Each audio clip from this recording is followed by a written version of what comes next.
मैं doctor VS. Pal, professor and विभागाध्यक्ष मनोरोग विभाग, एमजीएम मेडिकल कॉलेज इंदौर। दोस्तों, आज हम लोग कुछ ऐसी बात करेंगे जो मुझे ऐसा लगता है कि हमने कहीं ना कहीं अपने लोगों में अपने साथ देखा होगा। जैसे कि हमारा दिमाग जो हम सोचते हैं वो हमारे नियंत्रण में ना रहे। जो चीज़ें हम चाहते हैं कि ना सोचें, जिनके बारे में ना विचार करें, लेकिन फिर भी वो चीज़ें बार बार हमारे दिमाग में आती हैं हमारे ना चाहने के बावजूद। इसको हम लोग कहते हैं ऑब्सेशन। ऑब्सेशन बहुत तरीके के होते हैं, ये हम लोग डे टू डे लाइफ में देखते हैं। जब कई बार ये ऑब्सेशन बहुत ज़्यादा सफाई को लेके हो सकता है कि हम इतनी ज़्यादा सफाई मेंटेन करते हैं या करने का प्रयास करते हैं जिससे हमें लगता है कि ये वाजिब नहीं है। सभी लोग हमको टोकते भी हैं, हम भी जानते हैं, लेकिन फिर भी हम उसके अपने आप को रोक नहीं पाते हैं। या हम कभी रोकने का प्रयास भी करते हैं तो उसमें हमें घबराहट बेचैनी होती है। या अगर हम नहीं रोकते हैं तो उसमें हमारा टाइम बहुत लगता है, हम उसको सफाई करने लगते हैं फिर, और सफाई इस हद तक कि चीज़ें डिस्टर्ब हो जाती हैं, हाथ हमारे में सूजन आ जाती है, हम हाथ को इतना धुलते हैं कि उसमें बहुत सफ़ेद हो जाते हैं धुलते धुलते, या कई बार साबुन की वजह से कट भी जाते हैं। हम अपने शरीर के बारे में नहीं, आसपास की चीज़ों को भी धुलना शुरू कर देते हैं, और इस तरीके से हमारी ज़िंदगी एक तनाव भरी हो जाती है और हम और अपनी जिम्मेदारियों से धीरे धीरे कटने लगते हैं। जी दोस्तों, ये ऑब्सेशन है।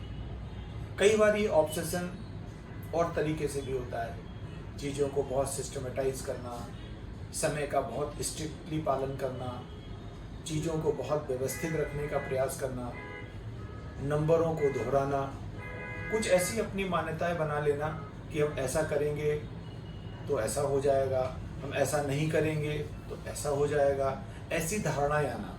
जबकि हम अपने अगर लॉजिकल दिमाग से सोचें तो हम पाते हैं कि नहीं, ये चीज़ें ऐसी नहीं होना चाहिए, कोई भी ऐसा नहीं करता। इवन हम भी पहले ऐसा नहीं करते थे, लेकिन अब ऐसा होने लगा है।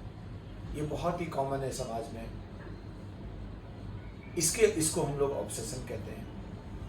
कई बार ये ऑब्सेशन या घबराहट, बेचैनी न कर पाने की वजह से या इसको रोकने की वजह से, अगर हम जब इसको घबराहट बेचैनी रोकते हैं तो रोकने के लिए हमें कुछ इसके न्यूट्रल चीज़ें करनी पड़ती हैं। इसको कम करने के लिए कुछ क्रियाएं करनी पड़ती हैं या कुछ तरीके अपनाने पड़ते हैं। जैसे हम एग्जांपल दें कि हमारे मन में अगर गंदगी के भाव आए, विचार आए, तो हम चीज़ों को धुलना शुरू कर देते हैं, अपने हाथ बार बार धुलते हैं। तो ये धुलने की जो क्रिया है ये कंपल्सन कहलाती है।